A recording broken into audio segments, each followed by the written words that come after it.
ఐదో మాసమున ఈ నాయన 5వ నెల 2024లో మేము ప్రవేశపెట్టి మొదటి వారములో ఇక్కడ చేరి నీ మందిరములో చేరి నీ బిడ్డల కొరకు ప్రార్థన చేస్తుండగా ప్రార్థన ప్రతిఫలము దయచేయండి.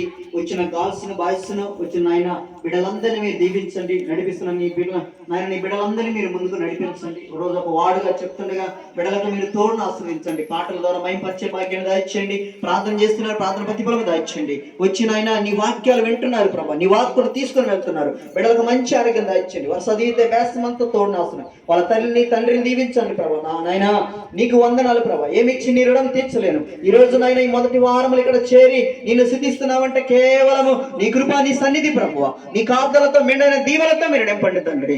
ఇక్కడ తల ఉంచిన బిడ్డలందరినీ మీరు దీవించి ఆశీర్వదించమని ఈ కూడికను ముగించుకున్న బిడ్డలు వారి ఇంటికి వెళ్తుండగా తోడు నీడ కృపాకరణ ఆశ్రమించండి. అల్పుడు నాయన నేను, ధీరుడు నాయన నేను, మౌనంగా ఉండకుండా కొద్ది నిమిషాలు నీ పిల్లలకు నాయన కొన్ని మాటలు బోధిస్తుండగా ఇంకా బోధించడానికి నాకు తెలివిని జ్ఞానమని మీరు దయచేయండి తండ్రి. ఆయన మాటలు హృదయంలో నీరు కట్టి ఫలింపచేయమని నాయన నీ కృపల బిడ్డలందరూ ముందుకు వెళ్తున్న తోడును ఆశీర్వదించమని, నీ కృప నీ కరుణను ఆశ్రమించమని, ఈ ఉదయకాల దైవ దీవులతో మీరు నింపి దీవించి ఆశీర్వదించమని యేసు పరిశుద్ధ నామమున అడిగి వేడుకుంటున్నాము తండ్రి. ఆమేన్. అలాగే